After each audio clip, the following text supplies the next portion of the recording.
freed again on the right-hand side for them. Phil McKenzie from halfback. Referee making sure Castleford are onside. Paul Hume from halfback makes a break in midfield, looks for support, does very well. The youngster finds Richard Ayres, has Tate on the inside, Andy Courier on the outside.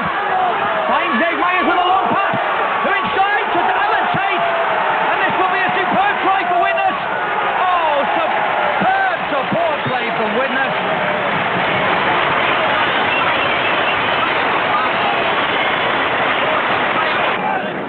He did very well to take that ball at his ankles.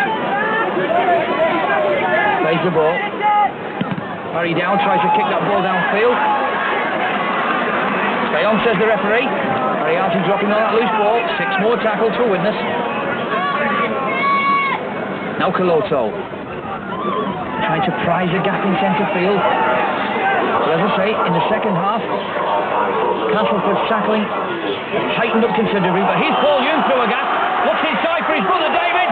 40 yards to go for David. And another super try. Yes.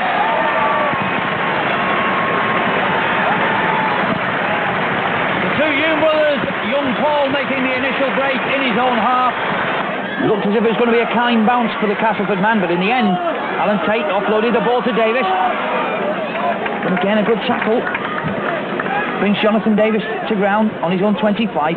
Barry Dowd at halfback. Widnes, I would think, just playing the tackles out here. Virtually a minute or so left of this game. Kurt Sorensen coming on the blind side. Some firm Castleford tackling. Brings Kurt to ground. Midway between halfway and the 25. Coloto trying to get a short ball. In the end, gets it away to Richard Ayres. 3 against 2 here. Alan Tate in the line. Oh, fire on the far side. Tate choosing to get a fire away. And that is try number 50 for Martin O'Fire. What a way to finish the game. Extra credit to the men in support.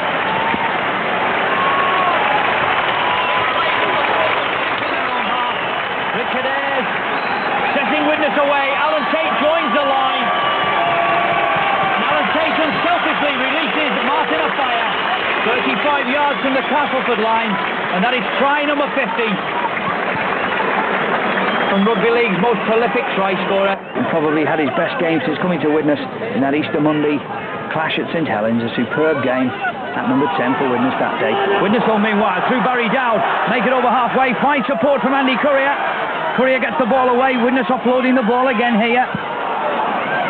That was good support from Widnes, taking play deep inside the Bradford half of the field. Warm applause from the crowd as Widnes now begin to move the ball across field. A long ball from Sullivan, a short one to Tate in the line, has Johnson to beat, steps inside of him, but the Bradford covered us very well to hold him up, just 10 yards short. Good play by Widnes, but equally good tackling from Bradford. So a good position here then for Widnes, 10 yards short of the Bradford posts. Switch it to the right, Paul Hume.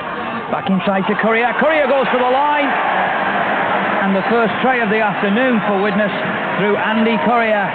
Again, now Paul Hume, and now Joe Grimmer.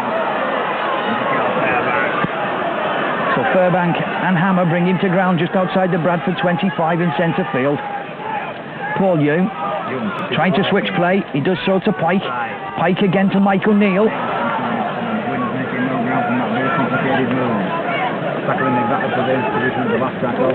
On Derek Pike on this right-hand side, a short ball to Barry Dowd. He steps through a tackle and inside finds Mike O'Neill in support, and Widnes score their second try of the afternoon. Patiently working a move inside the Bradford 25. In the end, the switch play.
hard as this Tongan.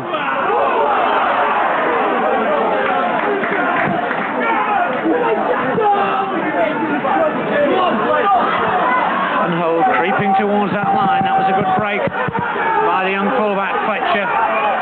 Windley now out to Pearce. Pearce with a little kick through. It's charged down. And it could well be here because it wasn't a knock-on. There could be a try here. Oh, the ball bounces well, and that's going to be a sensational try for Widnes. Unbelievable try.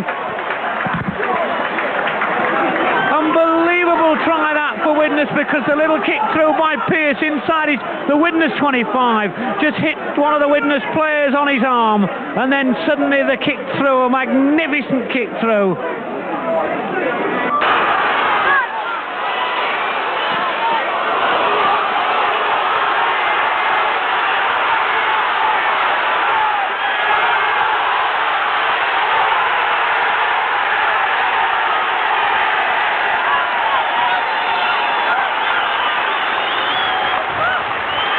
Against this Hull side that's a very good team, that play as a team, and they've certainly worked hard tonight. Oh, it's a chance now for Hull on that far stretch line. Oh, he's got into touch, the cover comes across for Widnes. So the wires now, there'll be a scrum down the west hand side of the Boulevard. 21 points to 8. Hull lead, and it's been two Welshmen really, except for just one try from Lee Jackson, but it's the two Welshmen that have starred tonight. Oh, look at this, and Tate goes. That's a great run from Tate. Alan Tate can score here. Oh, Tate's going to score. A sensational try. That is a superb try from Alan Tate, the boy from Kelso, from the border club over there up in Scotland. And his father would have been pleased with that one. Of course, George Thurber, and of course the other famous man from Kelso.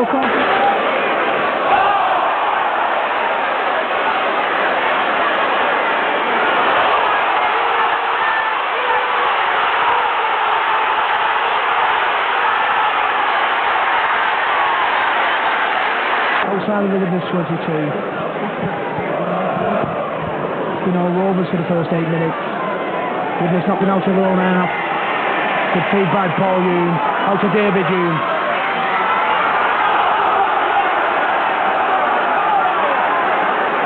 And lucky by Widnes. Say just couldn't get into his stride. David Hume, acting half back. Shoves the ball out to Coloso. Coloso going up.